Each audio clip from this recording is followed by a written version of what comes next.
Father Austin Barnes. I'm the associate in Stillwater for churches of St. Michael and St. Mary. So there are 2 churches in Stillwater. They are 2 blocks apart, and they have 1 set of priests. So St. Mary's is often the forgotten parish, but we won't tell them that. Well, St. Michael's is about 1,200 families, and St. Mary's is about 300 families, so it is pretty different. But they're right next to each other, right by the historic courthouse in Stillwater. So yeah, I was ordained in 2020, so I'm a COVID priest. No one could come to the ordination, so that's why some people don't know who I am. I'm not that knowable, but anyway. So yeah, COVID was when I was ordained in 2020. I went to Stillwater. Before that, I was at St. Paul Seminary, and my teaching parish was Mary Queen of Peace in Rogers with Father Kaluza, Michael Kaluza. I went to St. John Vianney right out of high school, so I did 4 years there. That's where I met Father Bakatu. And even though I didn't realize before that he was a neighbor, so I grew up in South St. Paul when he was pastor in Inver Grove. Grew up going to Holy Trinity Parish in South St. Paul. Went to South St. Paul schools, South St. Paul High School. I'm the oldest of 3, so I have a younger brother and sister. Both are still in the metro. Yeah. So what I was going to talk a little bit about was a little bit about my vocational story, and then like how maybe one way Sarens could support vocations based on my experience. It's not a factual suggestion, but just an experiential kind of how the Lord worked for me and led me, and maybe that how He'll use you too. So as I said, I'm the oldest of 3. My family, we went to public school. We went to Faith Formation at Holy Trinity. We were faithful Sunday mass goers. As I was telling my table, we weren't really church people though. We didn't. That's my term. I don't know if there's a strict definition of what a church person is, but we didn't always go to a lot of activities. We went to like the festival and Faith Formation, maybe another thing here and there, but we didn't do a whole lot of like youth group or anything like that. So going to Sunday Mass was really the biggest touch point, and Faith Formation. I loved going to Faith Formation, going to class there, and I think that's where a lot of that influence was on me. So in going to Mass we were a Saturday night family. I started serving in 4th grade, and I remember I always tell servers when I train them that my first time serving, no one else showed up, and the priest was a visitor, so nobody knew what to do, and we all just kind of got through it together. Well, even though that was a very nerve-wracking thing, and as I recall, I remember like leaving the sacristy like 3 times, like I don't want to do this. But I did it, and the lector was super helpful. But I think there was a real grace there in that I learned what I had to do, so then from that point on, I didn't have to worry about it so much. So I had to learn it like right away.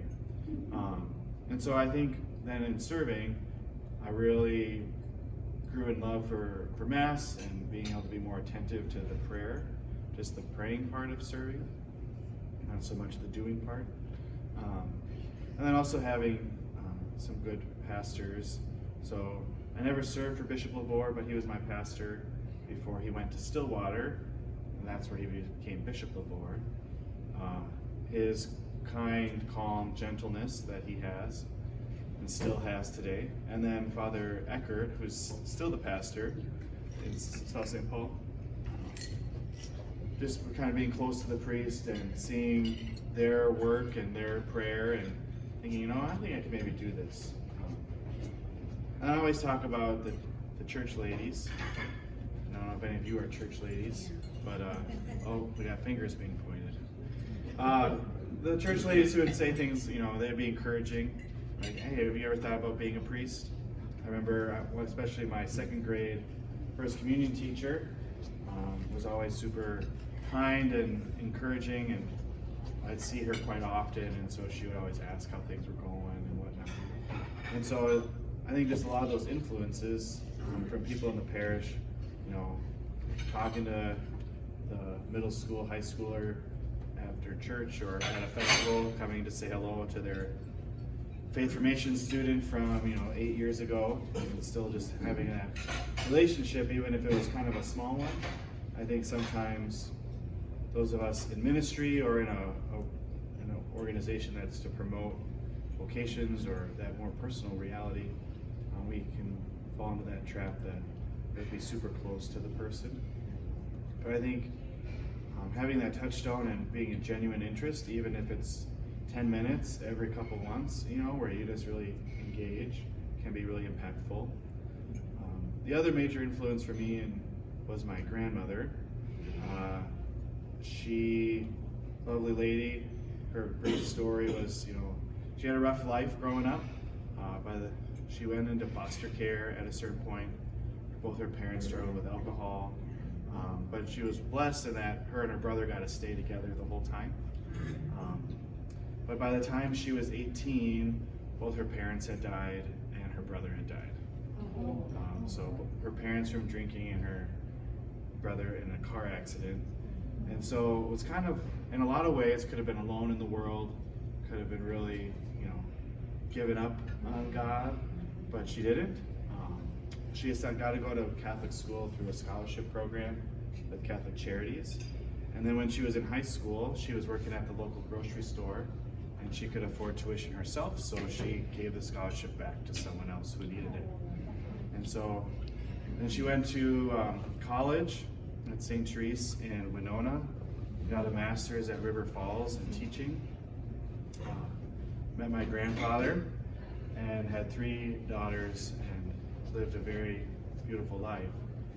And just in the midst of it all, that example of being faithful, saying her prayers every morning, going to Mass, even though I don't think anyone would have blamed her if she was like, I'm done with this. When we have those hardships, it's really easy to see why people leave and abandon God, because, well, what is God doing? But her faithfulness and her love, I think, was a big inspiration for me. I remember when we'd do sleepovers, she'd get up. We often slept in the sunroom, and that's where her prayer spot was, and she'd get up and do her morning prayers. And I always wanted to do that. And so I'd go home, and I'd do my morning prayers for maybe a day or two, and then it stopped. So when I went to seminary, and we started doing the Liturgy of the Hours, it was a couple years in, I was like, is this what I wanted to do and tried to do and kind of didn't do very well at, but now this is what I'm doing. So kind of that example. So with that, that witness of our own lives, trying to live the Christian life well, saying our prayers, being kind and encouraging to others, sharing our stories, even if they're not always the most flattering, I guess, I think can really inspire hope in people, as well as that give nuggets of, or plant those seeds that we don't even realize. Because I didn't even realize that connection until later, of seeing and witnessing the prayer and that desire for it, and then I started doing it in a different context, seeing that influence. The other thing I was going to say, and then, as you know, I think the biggest thing is prayer. Praying for vocations, but then if there's someone in particular that stands out to us, to pray for them. Always in an open-ended prayer, right? Not, Lord, make this person a priest, or make this person a nun, or whatever, but just guide and lead and help them be open. So, people who are very prayerful can be really good fathers too, or really good mothers too, right? Sometimes we see someone who's really devout, and we're like, oh, they gotta be a religious. Well, no, we need devout parents too. So to that openness. So I remember another thing with my grandma in that vein was she had started to get Alzheimer's towards the end of her life, and she had a journal that she'd keep. And I can't remember how I heard this, if she told me or if it was something that was written down. But she had all daughters, and so when she had her first grandson, which wasn't me, my cousin, she said, well, if you want anyone to be a priest, that's okay with me. And so that prayer that she had for her grandchildren, and then when I entered seminary, her prayers for me on a daily basis, I think, is what got me through, as well as all the other hidden prayer warriors. So I tell this story, there's some cool nuggets, and as I've reflected on it over and over and over again, I see more things pop out of like, oh, the Lord must have been doing something there or something there. And even when I think about some of the hurdles that were put in the way and that they didn't deter, it's like, well, the Lord must have really wanted something. But in the midst of it all, it's very ordinary. And I say, it's kind of boring.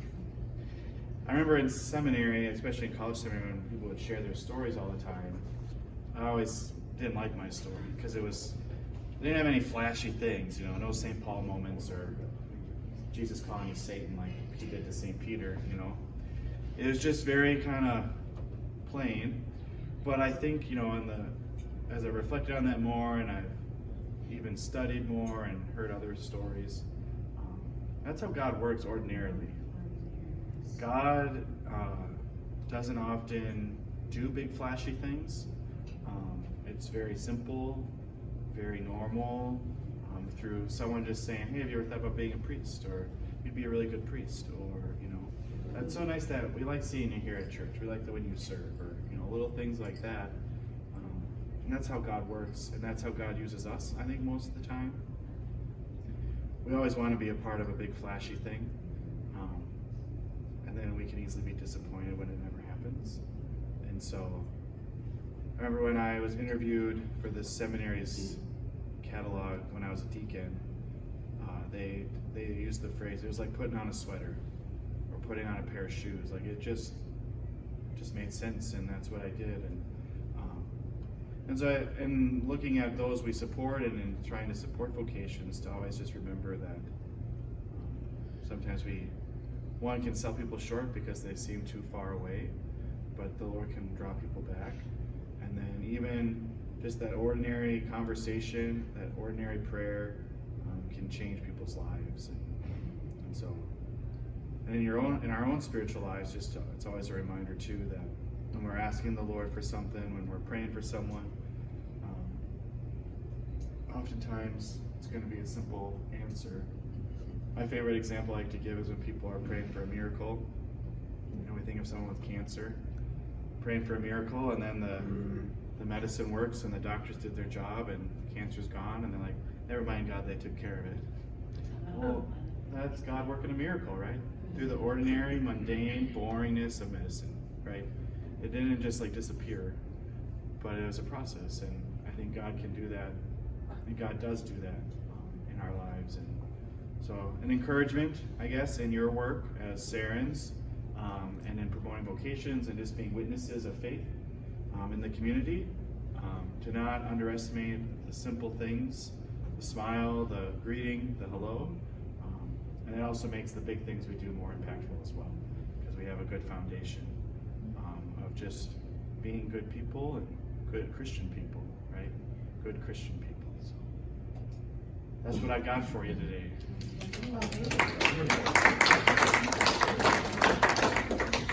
Been told after the talk is the Inquisition time, so yeah. You said when you were in 4th grade that you started being an altar server. How did that come about? Did the priest mention it to you? That's when we could become servers at our parish at the You time. just had a big sign up weekend? Or something like that, yeah. Something. I don't really remember. I think you got to be at least 4th grade to serve.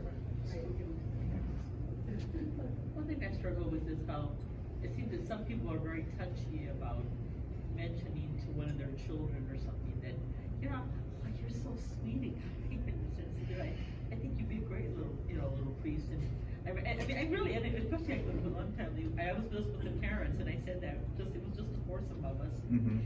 And then the father said, "Now don't be saying that." And I said, "I can't hear you." He's in Wisconsin, and I thought, Well, you gotta pray for parents too. What? You gotta pray for the parents too. Yeah, well, I mean, they're very, they're hard. head of the order of Franciscan, so I wouldn't have expected that kind So of I know one thing my reaction. mom always said was, people would ask her like, well, don't you want grandkids? And she's like, well, grandkids were never a guarantee, even if he wasn't a priest. And so sometimes we can get so focused on what's expected, but it's not guaranteed, right? There could be other things that happen in life that doesn't happen. And then I know another thing, sometimes, parents sacrifice a lot and they want their kids to, exceed them or have a better life than they had. You see this a lot with the immigrant families, and it's like, no, you're not going to do that. We've sacrificed too much for you to throw it all away. In the sense of like, we want you to be successful and have a good foundation. And it's not even a rejection of priesthood or religious life, but it's this idea of we've given up so much so that you can go to school and you can have a good career and you can have a family that's safe or whatever. And it's hard sometimes to sacrifice those things. And so one thing I've learned a lot going through seminary, especially being in seminary during all the crises that have happened in the last decade, our families sacrifice too. We talk about the priests laying down their life, the religious giving their life away. There's an element where families have to do that too. Like my siblings have told me very briefly once in a while that sometimes they get asked questions and they're expected to know the answer because their brother's a priest. Or ways in which, my parents have been insulted because of who I am and what I've decided to do, and like there's a lot of pain there and a dying to self there. And so I think sometimes parents know that, even if it's misplaced. There's a struggle with what we want, what we were hoping for. And so praying for families and for parents, that's what I mean. I never heard of a parent being insulted because his son became a priest. Oh yeah? Oh gosh, sounds like it's happening for me. Well, it doesn't take much imagination to think of what people would say about your son. Yeah. Could he do any better, huh? If he take care of, I guess. Father, what can we as Sarans do Yeah. for vocations besides, our daily prayer and masses and rosaries, and what else would you suggest? Encouraging. I mean, being present, maybe, maybe there's ways to, promote or be that, you could use that phrase, that leaven in the community of, if you're at a place where vocations aren't talked about that much, maybe you try and be that leaven to make it more common. Not most important, not front stage, but like, praying for your pastor to preach about it more, or praying, maybe saying, hey, Father, can we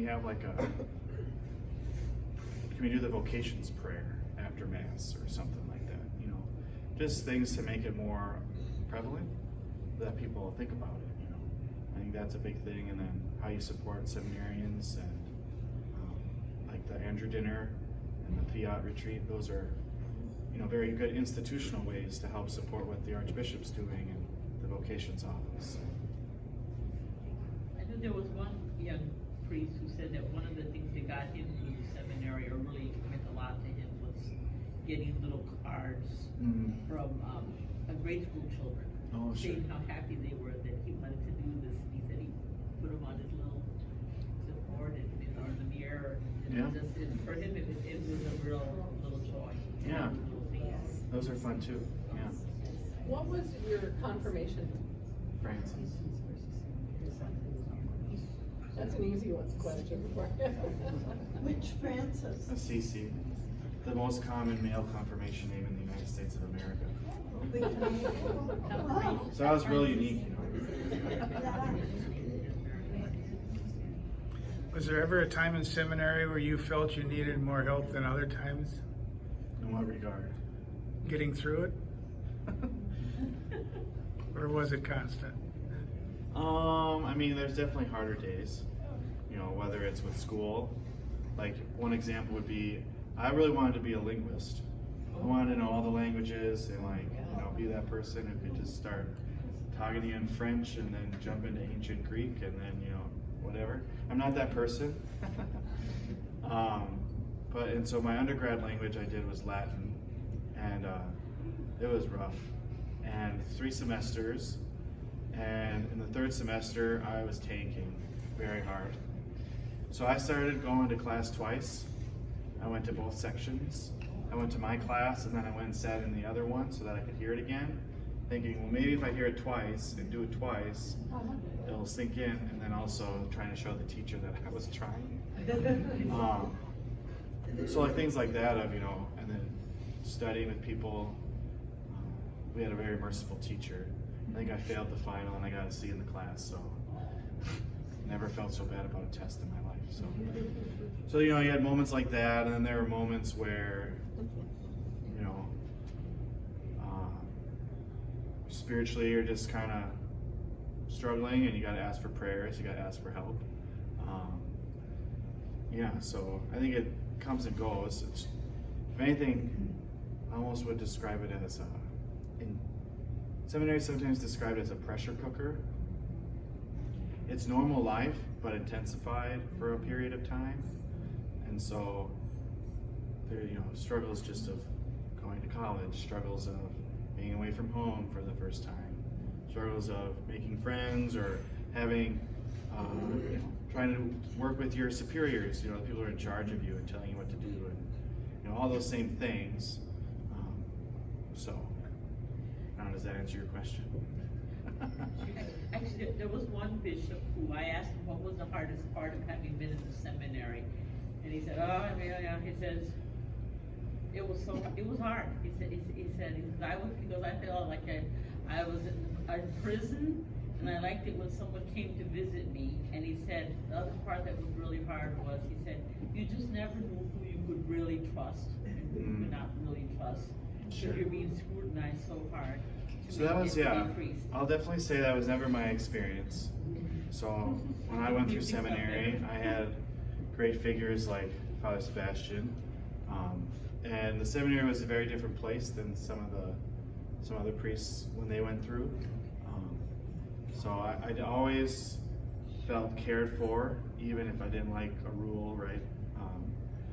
Never really was worrying about, having who can you trust, who's gonna, someone's gonna backstab you, or so wasn't my experience. But I know that's an experience that some have had. So my experience of the seminary was very good. I liked seminary. I do understand that feeling trapped in a way, because you don't go to seminary, you don't want to become a priest to go to seminary. Right? So there's times where you're like, I just want to go, can we just go do stuff now? And we keep talking about doing stuff, but I just want to go do stuff. And we talk about being pastoral, or we talk about preaching, or we talk about the sacraments, and it's like, well, I just want to go do it. Let's go do it. So like that patience is hard. She had a question. I know it's getting time, but did you have anything that was interesting or surprising, or when you transitioned from the seminary into parish, or something unexpected or Sure. different? I mean, was it a smooth transition, or was it? I think, wow, so yeah, my transition was strange in that it was COVID. Right.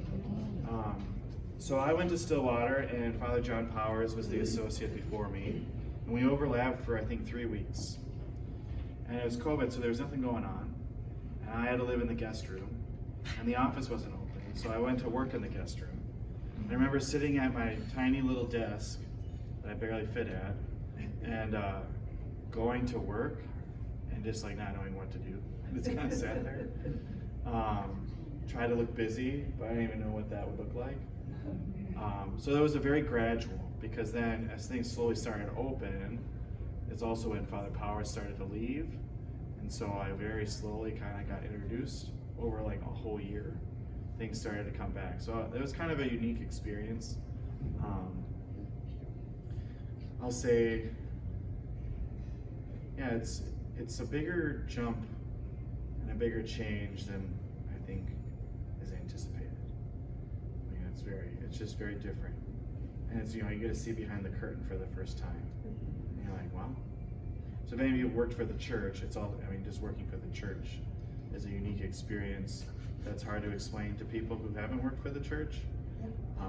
So it's just trying to figure out those dynamics. And, I was talking with someone yesterday, and it's like the church is like a parish is like a really big family.